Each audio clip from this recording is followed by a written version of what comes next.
Order, please stand for the pledge. I pledge allegiance to the flag of the United States of America and to the republic for which it stands, one nation, under God, indivisible, with liberty and justice for all. Have a roll call, please. Mayor Hassler. Here. Alderwoman Clegg-Harn. Here. Alderwoman Johnson. Here. Alderman Donovan. Here. Alderman Jokers. Here. Alderman Eidman. Here. Alderman Rainey. Here. Alderman Prince. Here. Alderwoman Armbruster. Here. Mayor, we have a quorum. Thank you very much. Move for approval of the agenda. Second. All in favor? Aye. Very good. Takes us down to our city administrator's report. Well, you've got an update at your seats. I'll go over item 3. We got one real estate broker proposal. They were due at 5 this afternoon, and we received one. We'll go through with that with our committee, and here soon take a look and determine if we're going to need to put it back out again, or if you want to move forward with that person. So, we received a couple of resumes from qualified candidates for the tourism marketing director position. We meet with the committee again Monday, and then take it to the tourism boards on Tuesday, and give them a chance to look at our recommendations as to who we think would be the best choices to interview for the tourism director's job. Still in need of another or 2 part-time employees to work down at the Welcome Center. So we'll work on that either after Thanksgiving or after the holidays. We received official word Tuesday that we were awarded the RTP grant to replace a section of the trail at Pier Marquette Park. So from the big pavilion to the first small pavilion, we're going to replace that asphalt that's, I think, 4 feet wide and tons of cracks in it, and put in 10-foot wide concrete. And that's the start of what we hope to eventually get around the whole park. So we're starting work on that. We're out now for an RFP or an RFQ for an engineer to do the work to design it, and we'll just keep working through the process. It is a government project, federal government type project, so it is complicated, but keep working our way along. And just to add to that, it's kind of like the first project for us to be able to do other things in the park, because we want to put new playground equipment up in that area by the big pavilion. We can't do that until we know the elevation of the trail. The restrooms will be replaced in the next couple of years in that area, but again, we want to know where it's going to tie into the elevation of the trail. So having that section done, this is a big deal for us moving forward in the next few years. So what percentage of the whole trail is that section? Oh, maybe 10%. It's a 3/4 mile trail, so we're 600 feet of, Yeah. 400 and some thousand, 4,000 feet. Yeah. So, But it is a Good key, start. It's Yeah. and it's Yeah. a key area. So Right. yeah. At the Welcome Center, what is the part-time employee, what hours are you looking at for them 9 to 5, on? Monday, Tuesday, and Sunday at this point. Those are the times that we have open. Oh, So it's okay. just a straight 9 to 5, working with the Park Service, welcoming people as they come in. Okay.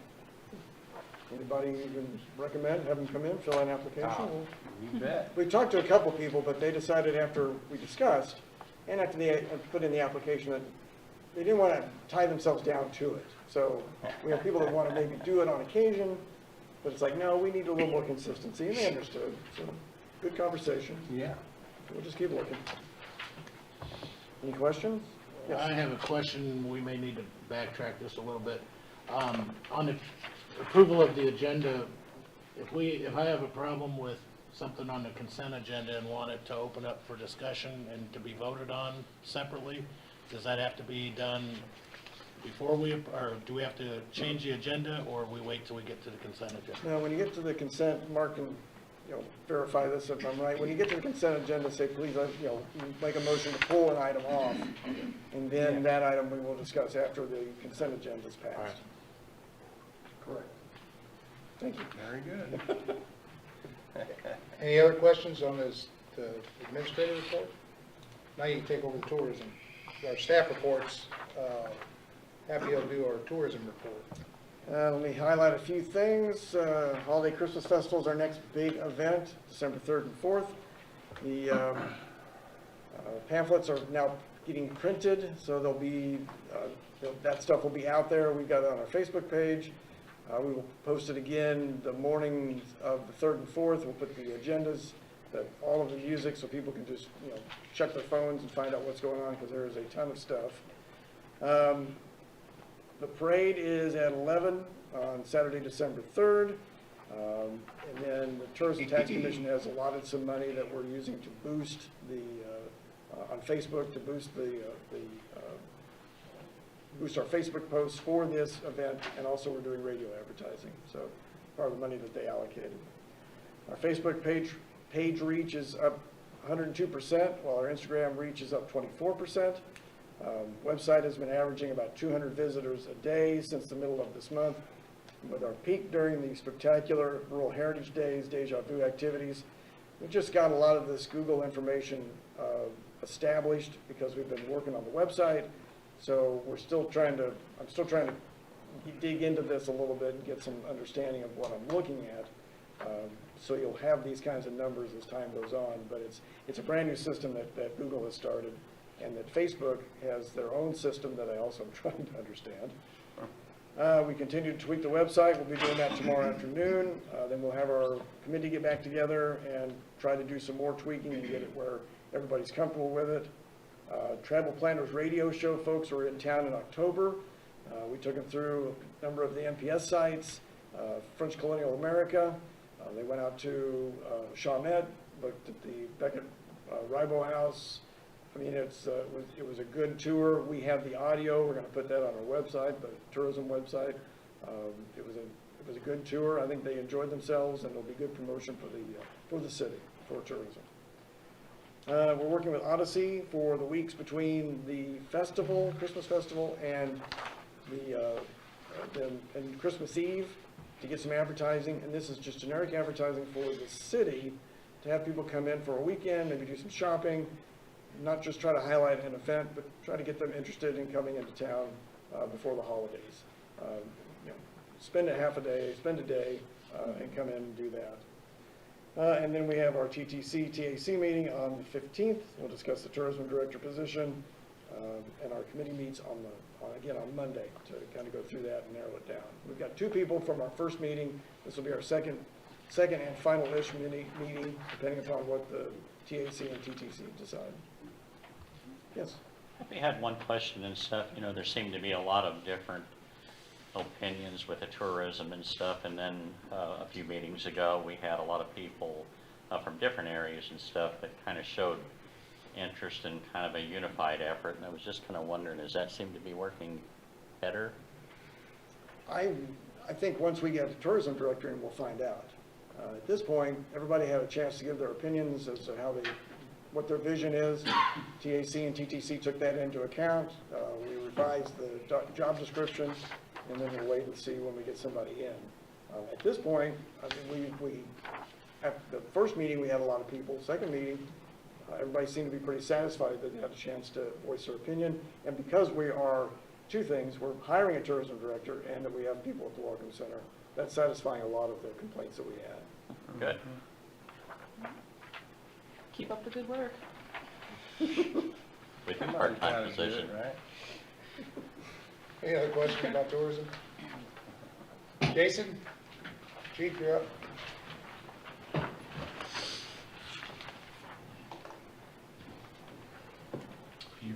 Evening. You all should have a copy of my report. A couple of things. We had an officer, Sergeant McClure, attended a training at MAC, our meeting at MAC, some upcoming training that we're trying to get involved in, pertains to some of the active shooters, and some preparedness for that was questioned. As far as facility, we had talked about the garage and some issues we were having with the garage last meeting. We were moving forward on correcting those. Right now we're working on the trim to solve the water problem coming in at the bottom, and then also ventilation in the attic. We'll see where that gets us, and then we'll move forward from there. Grants, working on a couple grants. I think one will be discussed later. We're looking at a 50% match grant with ARPA on some digital radios for the patrol vehicles, and we're looking at a 100% match grant, block grant that we are applying for. We had some issues with some compliance on some reporting issues with the state, but we're working on those, and we'll be compliant in time. The other big issue, I'm sure a lot of you know from the news, we had an issue last weekend with some individuals that had came down, was breaking into cars and stealing vehicles. Our guys done a great job along with the sheriff's department.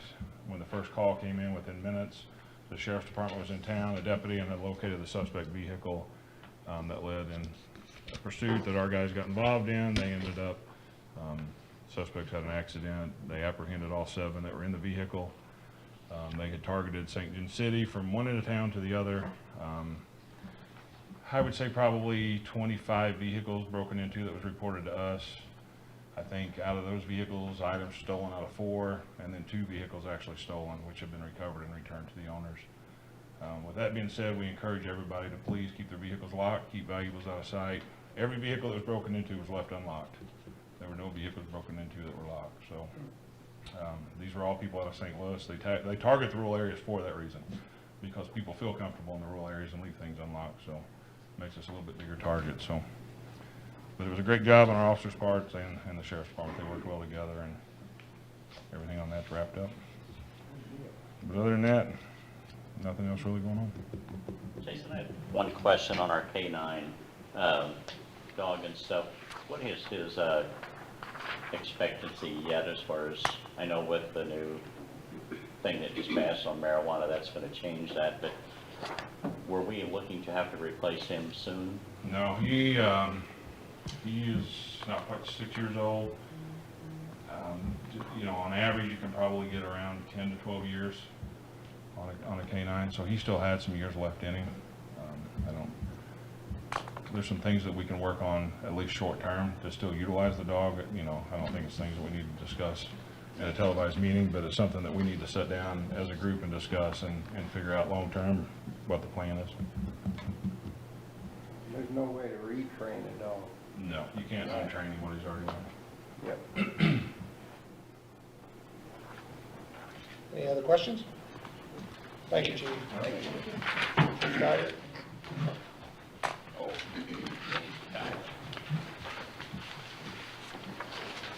Good evening, everybody. You should have a copy of my report too. A couple things I'll call to your attention. The first thing is the number of calls for the year. We're at 197 calls for this year. Did a little looking through the back. In the last 5 years, we've been averaging about 220.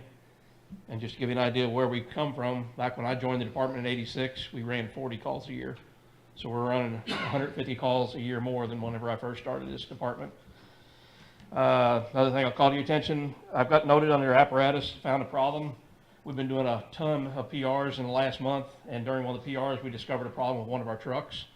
And I probably don't brag on my guys enough for it, but we found that problem on a Thursday. I had a mechanic come in and diagnose it on Friday, and on Sunday evening, myself and 3 other guys went in and took the thing apart, found the part. On Monday, I spent about 3 hours on the computer and doing some research, and the repair company actually found a part for us for $1,000. I was able to find the same part for $400 plus shipping. And then the part came in on a Thursday afternoon, and Thursday evening, I had 4 more guys out there putting the thing back together again. So we were down for less than a week with that truck. I had it covered with other trucks coming in from other agencies if we would need them. And altogether, if we would have had that worked on by an outside company, we're probably looking at $2 grand, and we did it for $400 or $500. So real proud of my guys for that. Under the grant thing, since the last time we met, I did find or get official notification. We did get that $43,000 grant that I thought we might. So as I put in here, in the last year, we've gotten over $100,000 in grant money. In the last 2 years, or since I've taken over as chief, I've successfully written over $180,000 worth of grants. And I did take part in the SCBA grant when I first started. So our department has received over $400,000 in grant money since I've become chief. Other than that, I do have also a grant request, hopefully to get approved tonight, that I can start working on a grant too for some turnout gear and replacing some helmets and stuff. Be open to any questions. Okay. Thank you very much, Chief. Thanks. David? Good evening, everyone. Good evening. You've got my report there. I just point out under the Building department, we do have a couple special use permits. One was last month, and you got another one on the agenda tonight for another guest lodging. There's a comprehensive plan. I continue to stay in touch with the RPC, and things are a little behind, but we expected that. The survey will hopefully be out here this week or next week, is what Drew at the RPC told me beginning of this week. Under planning and zoning, I think, we've got an item to discuss now. I put tentative depending on Tuesday, and we'll be discussing it tonight. So just FYI there on the recreational marijuana, just the zoning piece of it. And then under property maintenance, I just wanted to point out, if you remember, we made some code changes a few months ago and communicated that out in several stages, and then sent letters out to 10 addresses, and 3 already look completely better. And 4 of those continue to work on it, and the other 3 I'm continuing to communicate with. So that was a good change. Questions? Dave, with regard to comprehensive plan, Yes. how will RPC reach out to the public? How will the public take the survey? Well, what we discussed at the meetings were they could be paper copies available here, or or putting the information about it in the paper, but mostly probably QR codes and things of that nature shared out on social media, like our Facebook page, and a link to take the survey, if they don't have a QR reader for some reason. I discussed with Drew, also getting, going to some of the large employers or even schools and getting some of those folks' feedback to employees. But we haven't discussed that in detail, but there'll be multiple ways that survey is sent out. Okay, very good. Yes, sir. You had a big job, I guess, with checking out the new owners of the microtel. Or you had to go through all the... We performed an occupancy, as we do when things Yeah. change hands, and we sent them a letter, and they have since called for the reinspection, and nothing major. Good, good. Glad to hear it. Yes, sir. Any other questions? Thank you, David. All right. Steve? Evening, everyone. Evening. Everybody has my report. Other than things that are in the report, with the cold weather coming in this weekend, we've begun winterizing some of the facilities. Water fountains, drinking fountains, areas, yard hydrants that need to be protected, portions of our tanks at all facilities. Street sweeping has been a hot topic here recently. You'll notice that it's been out nearly every day, other than a couple days for maintenance. Keeping up with the fallen leaves has been a chore, but we keep at it. So, concrete work in previous locations where we've dug, small sidewalk, actually over in front of Mike's house, portion of the road there, and a portion on Chadwell, all received concrete work. So.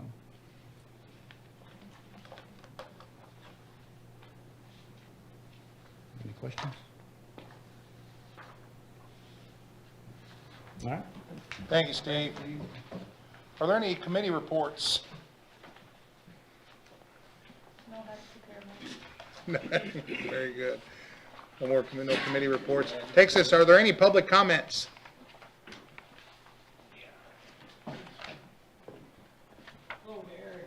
My name's Ron Klein, for those of you that don't know me, and I'm here to live on Boyer Place here in town, and thought we'd ask to see where we're at with the stormwater review in that area.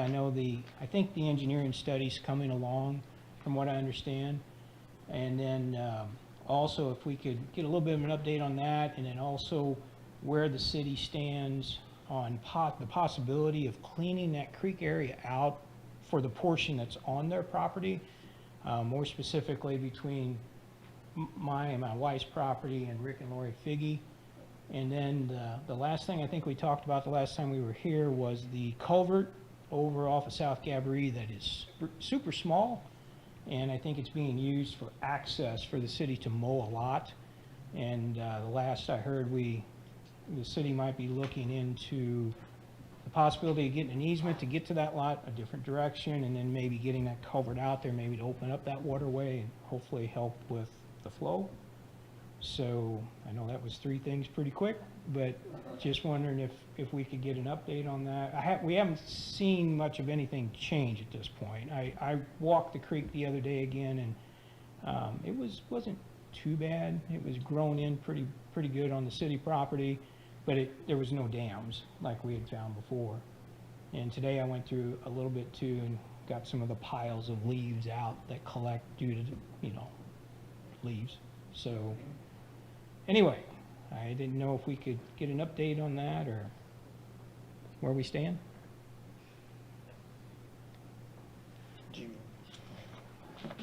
I didn't. We're not really allowed to respond to public comments that it's on the agenda, so there's rules on what we can respond to. I would Should I encourage ask it you. a different way? Yeah, no, Or schedule a work session in the future. Well, yeah, With it on the there- agenda. Ron, there's a lot of things in the work, and the best thing to do is to come in and meet with Happy tomorrow. Okay. And let him give, no, not tomorrow, they're off tomorrow. How about Monday? And then you two can, or with Bob or any of us, to talk, but Happy will be in control of with the city and what they're gonna have to do in the ditch on our property, so. Okay. That I'll would be, I'll get in touch with you Monday. Well, I was gonna say, I can give you a call too. Yeah, let's do that. And then we can schedule something, so. Yeah, this anything? Call me too, Happy. okay, you be involved too, Bob? Yeah. Great, Yeah, I've been down there. yeah, all right. Yeah, well, obviously our concern is still there. Fortunately, we haven't had any heavy rains, but the problem didn't go away, so. Okay, well, Thank you. appreciate your attention. Thank and I'll give Happy a call. Thank you. Sounds good. Are there any other public comments? Claudia Stupi, I'm here as another resident of Ward 2.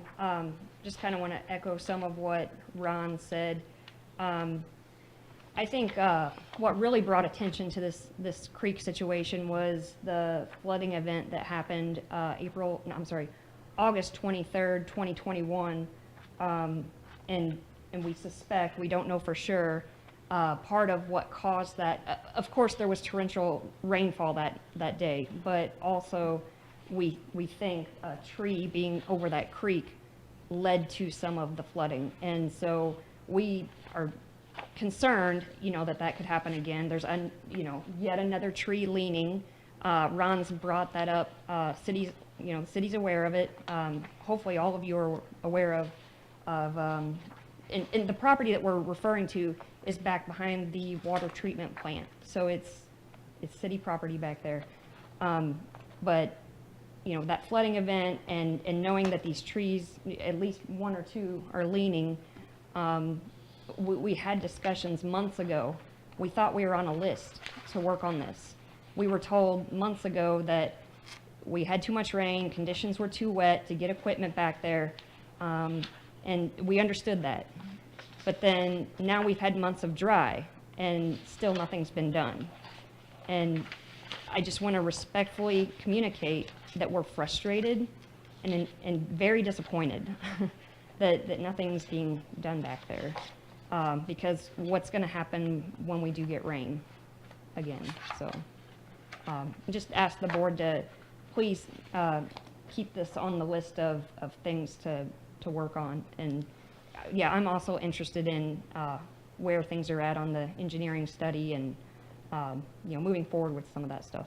So thank you. Thank you, Claudia. Are there any other public comments? Floor is open.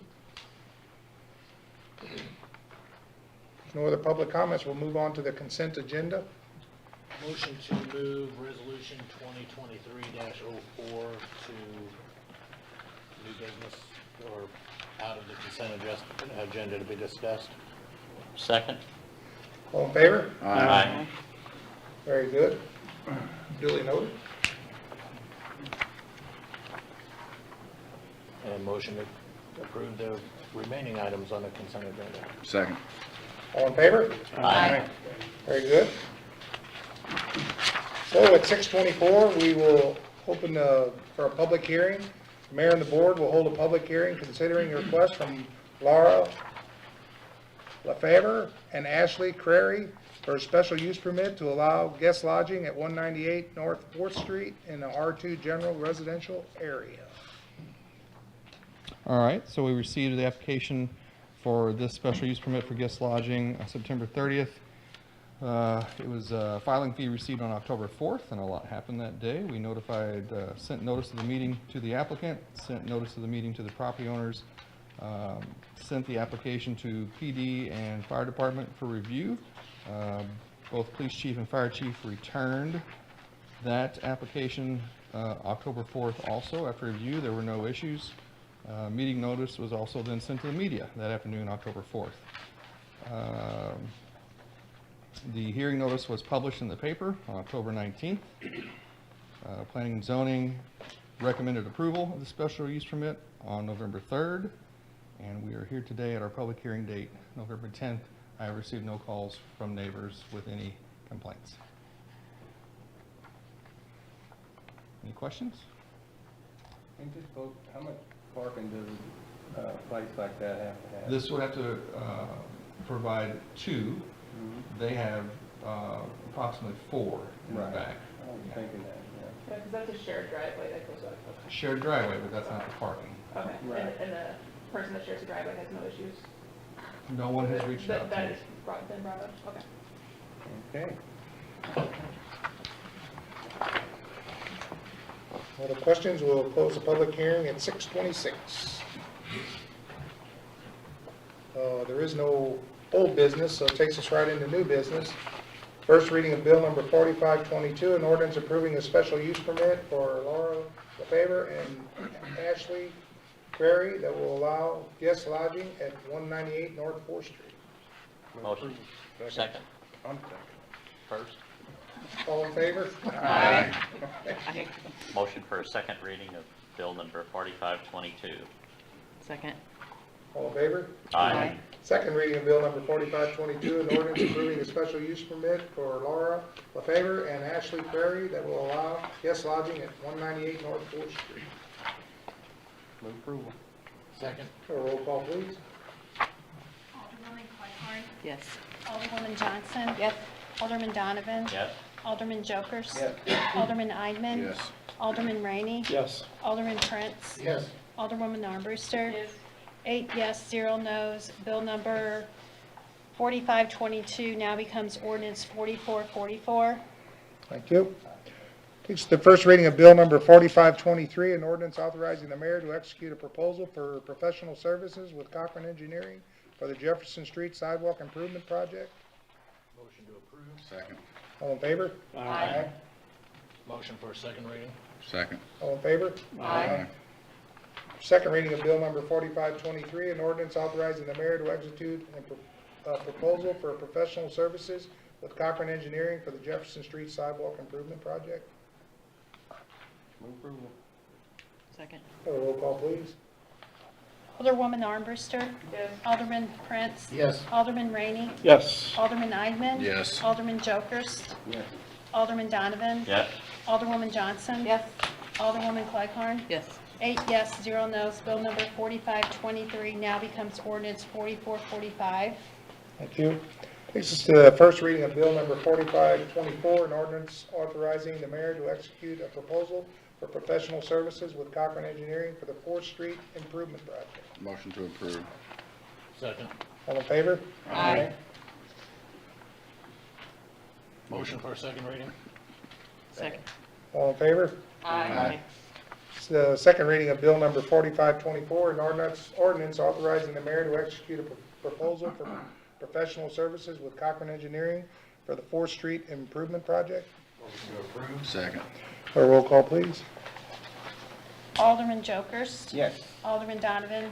Yes. Alderwoman Johnson. Yes. Alderwoman Clegg-Harn. Yes. Alderman Eidman. Yes. Alderman Rainey. Yes. Alderman Prince. Yes. Alderwoman Armbruster. 8 yes, 0 no's. Bill number 4524 now becomes ordinance 4446. Thank you. Another business, we're going to talk about the resolution 2023-04. Do you need to read it or not? I don't know if you're supposed. Well, it's no. It's a discussion. It's a discussion, It's yeah. up for discussion, yeah. You know, each year when it comes to budget time and we start talking about the police budget and whether or not we're going to replace 2 vehicles or not, every year I have the same argument, that we have a program in place for replacing them every 2 years. You know, we were behind when we started the program and the vehicles that we had were not worth anything, so we weren't getting much return. Last year was the first year that we actually had decent vehicles to turn in and make some of our money back on the new vehicles we were purchasing. And back when we donated the first car to the school, it was a new program for them. We donated a car that really wasn't worth that much. They weren't bringing hardly anything at the time, and at least that particular style of car wasn't, because everybody was switching to the larger cars or the SUVs. So we weren't really out that much. I think last year one of our Explorers went for what, 12 grand? And that's not $3,000 or $4,000, which was all that other car probably might have brought at the time. And I'm totally against donating a vehicle and getting off of our program, or, you know, that money is supposed to be going to help offset the cost of our new vehicles, and I don't think something of that value is something that we are in a position to be donating when it's taxpayer money. I kind of agree with Joe on it, that's why I seconded the motion, but, you know, it's kind of left a lot of questions. You know, one, why was it on the consent agenda for a dollar amount that big? But two, you know, in keeping with our program and stuff, giving up that much money, are we gonna hold ourselves back from being able to afford to buy, you know, or at least 2 more additional vehicles? There's just a lot of questions around that I think needs a lot more discussion and stuff, and I'd like to know those answers first. So I think Chief Crump can also talk about this, about his discussion. So originally, when we discussed this, it was done in a consent agenda before. And the cost is 0 technically, even though we don't make money off the sale, but that's not looked at for this purpose. We don't have to spend anything for an SRO. Many communities, the city and the school districts will pay for that, and I've been involved in those. So we don't have any cost up front to help staff the SRO at the schools. So this is our contribution for that. The person that does the job is a officer, St. Genevieve officer, not employed by the city, employed by the school, but she has post certification. She does represent the city as well as the school district. So we want her to be able to have the, you know, up-to-date equipment. So that's where this discussion on donating the car came in. Because we don't have any other old cars to donate now. You know, I realize that, and when we went from the Tauruses to the Explorers, we definitely upgraded to a better vehicle that's probably going to bring more money, you know, hopefully and stuff, and not wanting to short the school, you know, and helping that program out. There was just, these questions were not answered prior to this discussion. I mean, I just don't feel we're in a position to be donating something of that value when we have many, many other needs across the city in various departments that need money. And I get it, you know, they're a tax-supported district as well, but, you know, I just don't feel that it's in our best interest to be making a donation of that size. Board makes final decision. Anything else you can contribute to it? Chief, you got something to add to this? No, like I said, you know, happy to kind of touch, having the school resource officer obviously is a huge benefit to the police department. It takes a lot of workload off of us. Her having a dependable vehicle, allowing her to go out into the field and do work takes a lot of workload off of us. And by the school employing a school resource officer obviously takes a lot of burden off of the city from having to employ one. So there are benefits to the taxpayers of the city, obviously, and to the police department. They had approached us about a vehicle. They're in need of a vehicle. The one we gave them a few years back is to the point that it's costing them more to keep on the streets than what it's worth. You know, the only thing I ask is if the board don't entertain donating the car, if we can entertain coming up with a fair value to the vehicle and at least giving them an opportunity that route. But either way, we need to do something, I think, to help the school out with the vehicle. Do we fully fund that vehicle, then insurance and fuel and? All we're No, doing is it's- donating it, donating Just the- directly to the school, yeah. Correct. That helps. Yeah. Of course, I guess they just use it to go between the school buildings and. No, she actually goes out in the field, so if she has truancy issue, if she's investigating an incident that occurred at the school, she'll actually go out to the home. She'll go out to the city and county and investigate those as well. As a representative of, as a city police officer. She's representing the city. She's in a city uniform when she goes out, and she's just employed by the school district. She holds her commission and her authority through the city. Right. And now she also holds one through the sheriff's department for doing stuff out in the county, but she's representing the city as far as uniform and how she represents herself. So there is some value to the taxpayers. Yeah, that's what we're talking. It's their money. I think you can't say enough about the job she does, really. No, she's actually, you know, I Really will vouch for her. good. She's overworked, and the school is actually working, my understanding, to look at adding a second one, which will also, they're leaning towards being a school employee, which is, you know, going to free the city of being in a position to help them out with this, with a second one, because they're in need of a second officer for sure. Well, this day and time, you need that in our school. They're gonna be, something happens at that school, they're gonna be the first ones there. They're there. And I don't want to diminish the value that they, I mean, I wasn't getting at that. Oh, I at understand that, I mean, Joe. I fully support that, but I just don't think we're in a position to be donating something like that. Now, you know, I'd give them the first chance to purchase it or something, you know, I'd be open to something, but I just don't feel it's, I think the value of it is too much to just donate. Ashley? Remind me, so with this vehicle, we'd be giving it as is essentially, right? Correct. Was any of that, prior to this conversation of donating that vehicle, was any of that equipment planned on being used on the? The equipment that we plan on using on the new ones will still come out, and the school will have to Okay. replace that equipment. The equipment that we weren't going to reuse is because it don't have a value to the police department anymore, because it's vehicle specific. So with us not replacing the Explorers and going with Dodge, it won't work in the Dodges. Okay, that So answers it's the strictly question. equipment that We is. keep what we can continue Correct. to use, everything else. Correct, goes absolutely. with it. Yes.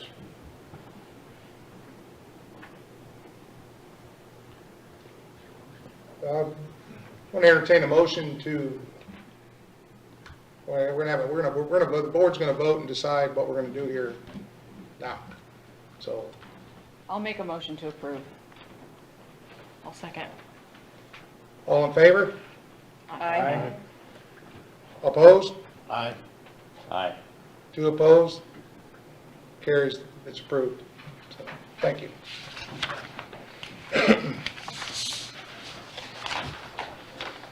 Or anything else to communicate? With that, I'll adjourn the meeting.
Session order.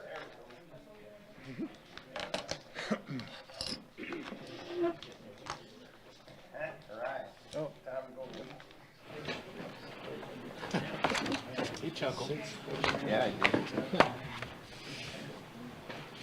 okay. Motion to approve the agenda. Second? All in favor? Aye. I was trying to get it up on the computer. Okay. Very good, happy it's all you. Before we start, just to let you know that in January, I've got a group from McLeany and Associates coming in to talk about bonding. And I worked with them when I was out in Harrisonville, really good company. I talked to Eddie McLeany, I said, yeah, can you come in? I mean, they're out of Kansas City. I said, can you come over and, go over some stuff in a work session, starts at 6 o'clock. He said, oh yeah, I've been to St. Genevieve a number of times. Because he comes over here for different, other different government organizations, and he likes to spend the night.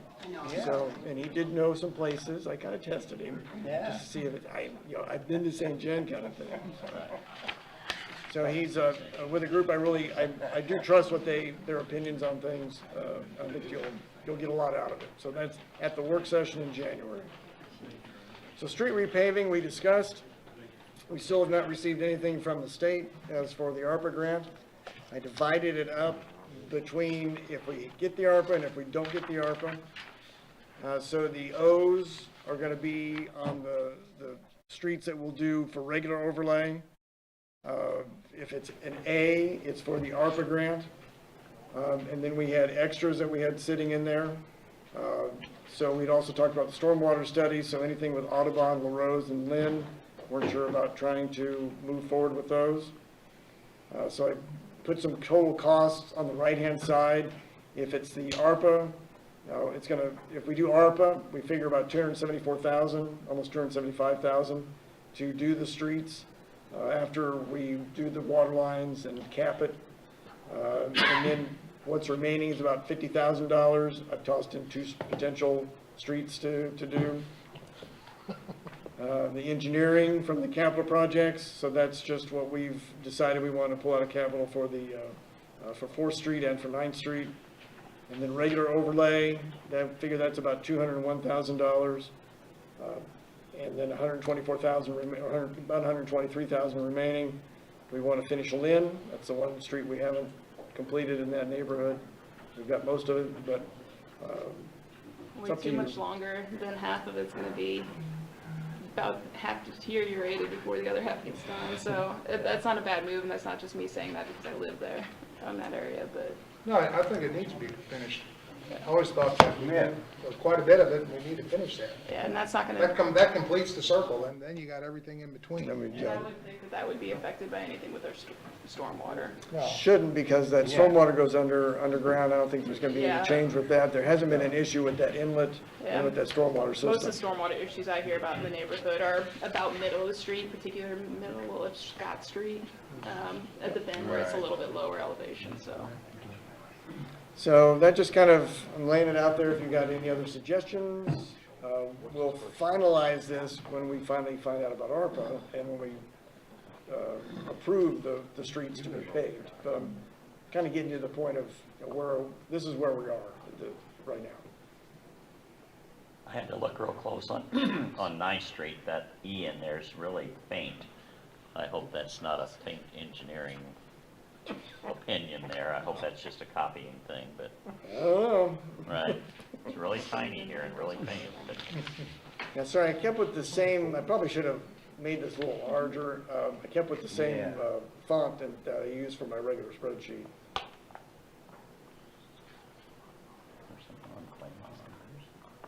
There's nothing, no recommendation. That's blank.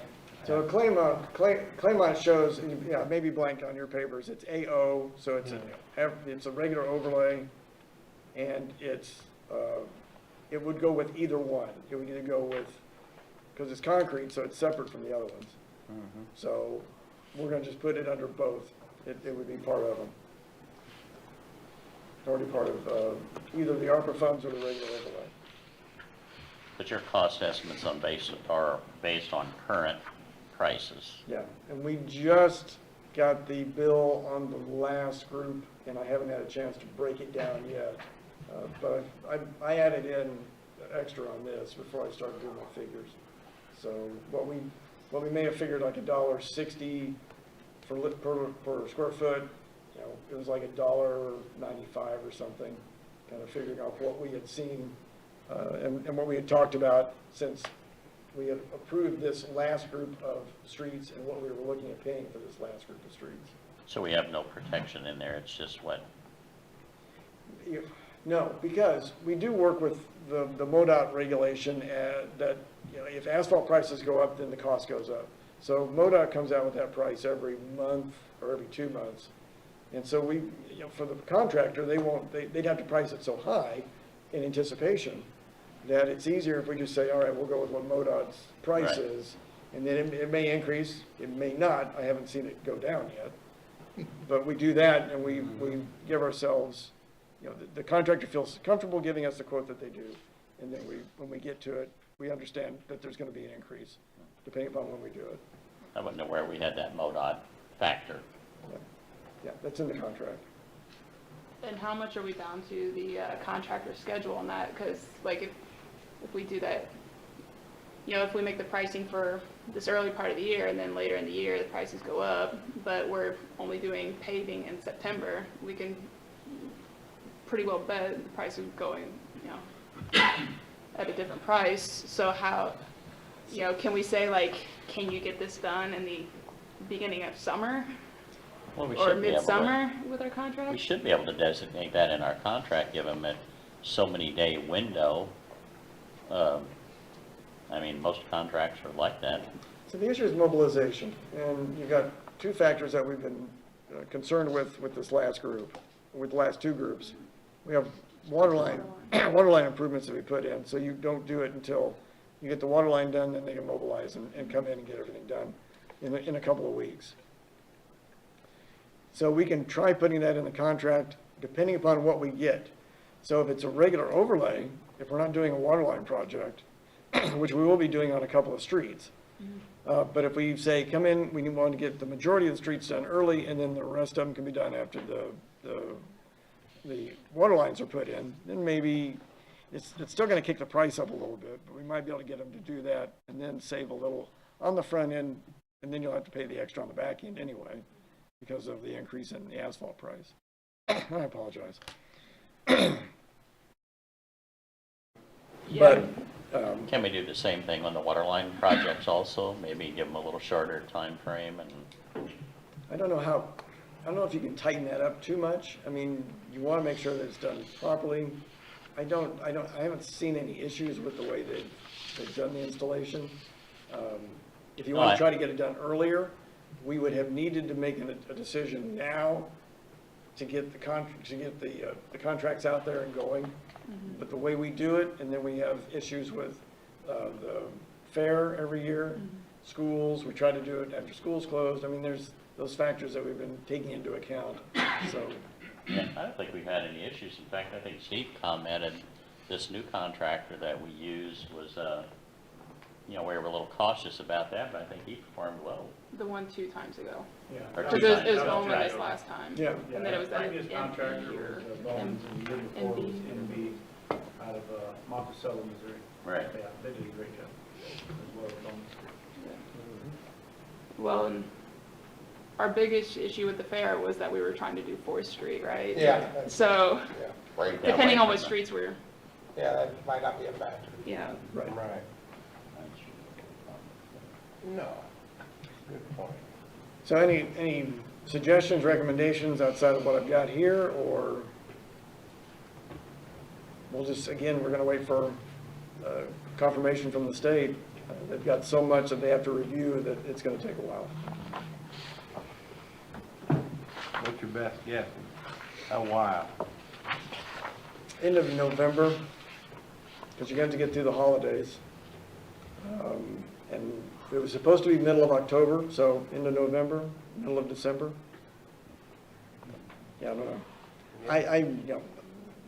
I found out through the RPC, I hadn't heard, I don't have anybody directly connected, and Concord hasn't said anything where they've talked to somebody who can give them an estimate of time. just that they're still working on it. Yeah. Okay, so we will, I'm gonna wait for confirmation, and then I will bring this back to you, for approval, on the streets, maybe bump the ARPA. Did you say that bonding company, that was gonna be the first meeting in January possibly? Yes. Yeah. Yeah. Yeah, since we're only meeting one time in December, he's got something else scheduled. And it's like, I understand. Okay. Second item tonight is the police fire radio system upgrade. The county was kind enough to invite me to a meeting with St. Francis County 911, who does our dispatching. They are needing to upgrade the system because it is aging, and we're past a point of the way the technology has improved and changed over the years, that the system itself needs to be changed and improved. And a lot of it's going digital. So besides, needing a few extra towers, because there are issues with trying to get communications inside of the school buildings, maybe in our basement, in different businesses, if you're inside, it's hard to communicate. So they're looking to improve the system. Estimates are over 3 million, 3.1 to 3.2 million. So we pay a yearly fee for them to do our dispatching, but with the improvements, it is going to come down to the city and county for our portion of it, not the whole thing, but just our portion of it, to pay for those improvements. We will also have to improve our communications equipment, but Chief Steiger's been doing that anyway with the grants that he's been getting, and that's what Chief Crump is working on with getting some new radios. But there will be a cost eventually for whatever remains. It could be about $80,000, $90,000 to get new handhelds and new portable and new mobile radios. So just keep that in mind. But so to fund this, how do we fund it? Coming out, we just don't have it to come out of our pockets to pay for the system, and the county doesn't feel the same way either. So at this time, we have a 911 tax that's on landlines. So that's based on your use. And how many folks, still have landlines in their house that, they get used, well, not even get used, they just have them. So the issue is, the one way that we could help pay for this is to do a fee on mobile phones or on data phones, on data, if you have a data plan. So you don't do a tax. It's not the same thing as your landline, where whatever you used, how much it was, you got a certain tax on it, which is what we have in our code. This would be a flat rate fee. So it could be $1, it could be up to $1.50, and the $1.50 is based on whether the 911 commission that the state has appointed believes that that's appropriate. But the main thing is, if the county decides they want to put it on the ballot to put that fee onto cell phones, are you opposed to doing that, to put it on the ballot as well? I think if we're going to do it, it's going to have to be a combined effort. You're basically taking the funds from landlines and putting them on the cell phone line, so it's really not an increase. But if the county were to put that on there, would that take care of our portion as well, or would we have to put one on there too, and they have a city and county 911 tax? I think, no, what we're doing is putting on just a tax across the board. I think it's just a single tax. It's not like the sales tax, which is, when you go and buy something, it's state, city, county. This is just, it needs to be applied. If you live in the city, you may not apply if it's in the county. I haven't got clarification on that. I don't think you can just pass it in the county and then it applies to the city. You have to be able to vote on it in the city as well. Correct, but I mean, are we getting credit for the city taxpayer portion of it, for our portion that we're gonna be paying, or does all that money come off the county's portion, is what I'm saying, since they're the ones that went out for the tax? I think it's a single tax or a single fee, just $1 on all, cell phones. Correct. So it's not $2 if it's in the city and you pay the city and county. It's just $1. We'll get clarification on that, but I think it would just be a single fee, not a double fee. I think the question is, when the money is collected, does the city's portion come off of the portion that we owe to make sure that we get even credit for what the taxpayers in the city are paying towards that cell phone? So that would have to be negotiated, that would be part of our contract, but at this point, what you're looking at is just paying for that backbone up front, so that's gonna be down the road before that gets applied, and I would say, yeah, I would think that both the county and the city would then have that money available to help pay for 911 service. Thanks for the clarification. It was way over my, I'm sorry. In the projected number, going to be about equivalent to what our yearly fee is once Yeah. the infrastructure, once we're up to date where we need to be, then that would just kind of replace what we're budgeted now for our dispatching fees. And I don't have a total on what that estimate is. You figure 5,000 people or 5,000 residents in the city, you know, you maybe have 6,000 to 7,000, so maybe it's 6,000 to 7,000 a month. That would help them pay for that 911 service. Happy, I've got a question. I was recently out by that facility, and it seems like and it had been a while since I've been by there, but they've done a pretty good upgrade to that facility, but who actually owns it? St. Francis County, or St. Francis County 911. I think they're an independent agency. They are. Yeah, they are. So the equipment inside of it, they're asking to pay us to pay a portion of that upgrade of that equipment when it's belongs to another county. We have an agreement for them to provide that service inside St. Genevieve County. So Right, and we pay a fee for that, but now they're asking us to also pay for an upgrade of equipment. Well, would be a part of your fee, because they would just come in. That's equipment that's located in St. John County, correct? Right. It's not to replace their equipment in the building, it's replacing our antennas and stuff that are Our in receiving. Oh, in the ours. city and in Our St. equipment County. in St., I'm sorry. All the new tower. Right. So our receiving equipment. Correct, Yeah. it'll be equipment that's in St. John County. Yeah. There's dispatching equipment in the old 911 center that would be upgraded as a backup system. And then it would include, I think there was 4 antennas that would be, or 2 new antennas, and 3 of them that would be upgraded, and a bunch of other stuff to it. So Sorry, that's all Yeah. stuff I didn't within our clarify code. that. They've actually got 4-something million over there that they have to come up with on their own, in addition to what we're doing over here in this county. So are they looking at doing each bill or each cell phone? Because if you got 5 cell phones on a line or on one bill, is each cell phone gonna get? Anything that has a data plan.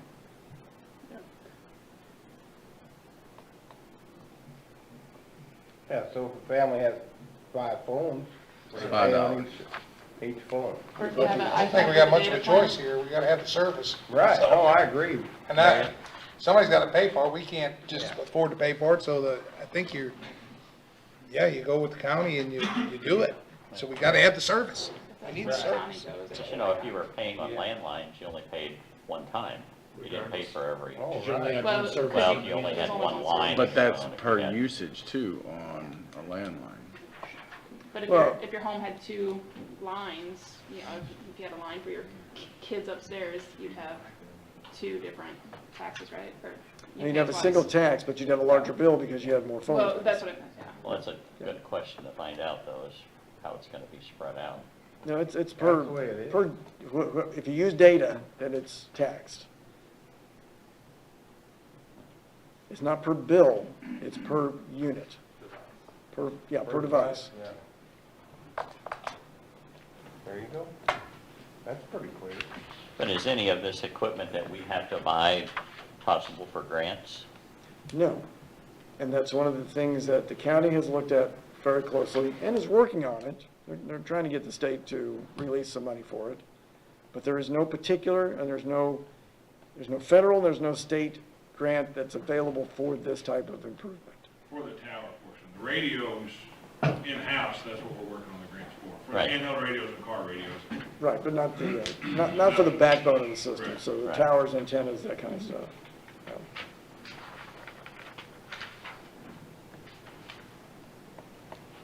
You just go ahead and move forward with the county then. Yeah. Okay. I think I would follow the Yeah, I think county's so. pursuit. Absolutely. If you can get more of the details, though, Yeah. the next time we discuss, I'd appreciate. We definitely. Right, but I figure mean, that out. you know, this is preliminary at this point, and I just need to know whether we're moving forward or Oh, not. yeah. Okay, recreational marijuana, we've if you're not aware, it passed on Tuesday. So that's going to mean some changes in our ordinances. We're looking at it from zoning, which David would be working on combining. We don't have any facilities here, but you are what was before medical now turns into, is it comprehensive? It'd either be comprehensive or a micro. Right. So basically freestanding. Right. So there's a possibility that somebody's gonna wanna move into town. So we've got things already on the books for marijuana, medical marijuana. We're looking at moving forward, just changing that to the comprehensive, which allows the recreational and medical. But there's also micro businesses that can be started. So this is a little different. It's a smaller business, a little different concept than the regular dispensaries that were available. So we have that. We have the police side of it. So we'll be looking at what to do with the enforcement of the law. Do you want to, at this point, the way it's written, as a constitutional amendment, is that anyone under 21 can't smoke marijuana. Do you want to make that, you want to still enforce that issue, or are we not going to worry about that issue? That's something to consider when we amend our codes on what the police need to do, how they need to enforce it. And there was another issue. Public smoking. Thank you. Yeah. You know, whether we allow it publicly or not, because, I mean, that's, out in the open, is that something that you want to restrict? And then that would also be a police issue that we would have to look at. And I guess driving and smoking. You'd be in your own vehicle, so that would be, I don't think we have. Well, that would be yeah, allowed because that's it's driving under the influence. Yeah, Well, driving that's under- against the, Not anymore. What do you mean? you can't operate in the amendment, in all the paperwork, it said that you cannot operate a motor vehicle and smoke, so you can't be smoking and driving. Now they haven't set it, a level for what constitutes under the influence. So it would be, I don't know if that's something we, as a city, would be able to set a limit. I don't know what that limit would be or what the testing is really like. Do we have testing for under the influence of marijuana? Well, right now, it's just a positive or a negative. Yeah. So at some point, there's gonna be a number put on it, which is gonna be, there'll be a test for it, it's gonna be a more expensive test, but they will be able to determine a number the same as you can alcohol, it's just what is that number? You know, now it's gonna be enforced just like any other. I mean, we're still gonna be able to show the impairment and still show the positive, so we'll still enforce on the smoking and driving of marijuana. Yeah, and I would think we need to have similar to alcohol. well, yeah. So, are you're talking on micro, is that like an in-home business? Yeah, there is in-home, and go ahead. No, you'll have to get a license to grow in home, and that has to stay out of sight, be locked up. There's a limit on the number of plants. A micro would basically be a store that sells recreational pot only. Oh, okay, I got it. Versus a comprehensive, and they're gonna have the in route here, because they can start applying in December for comprehensive, so they would sell medical and recreation. Thank you. And so the other question is, with this constitutional amendment, it allows us to tax any marijuana sales up to 3%. Is this board? Yeah. Okay. Oh, we have. Yeah, because of the added costs to enforce testing and new dog. So there'll be new stuff from MML. I know when we did the medical marijuana, they had a number of webinars and attorneys putting things together and helping cities along. And I talked to Mark about it today. So we'll be working our way through this, but just kind of let you know where we are and that it's coming. And then we'll have hearings because it is a zoning issue. and we will make changes as appropriate. And we'll bring them to you.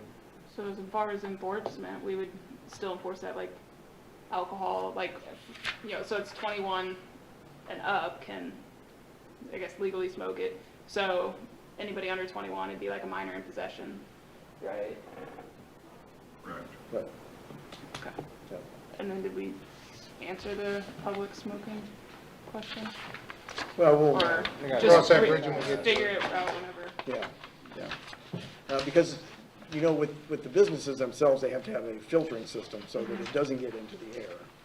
So that's one of the caveats as to, well, we don't want to allow public smoking because then you're just defeating the purpose of Well, filtering. and also, when you're out in public, there are people under 21 there, and if it's close contact, contact ties happen, and, you know, depending on it, so it's definitely something to consider on those aspects. Okay. All right. Just wanted to, didn't know if we were going to have to talk about this or not until Tuesday. Okay. Moving on to the closed session part of our agenda. Motion to go into closed session? For what? Discussion. Litigation? Litigation. For litigation? There a second? Have a roll call? Alderwoman Clegg-Harn. Alderwoman Johnson. Alderman Donovan. Yes. Alderman Jokers. Yes. Alderman Eidman. Yes. Alderman Rainey. Yes. Alderman Prince. Yes. Alderwoman Armbruster. Motion carries 7-10.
He's on it. I thought he was on it. You got it. Any other questions, Happy? Anything No. else? No. Okay, well, No? no other questions, the meeting's adjourned. Thank you. Thank you, Mayor. So if we need to have another meeting,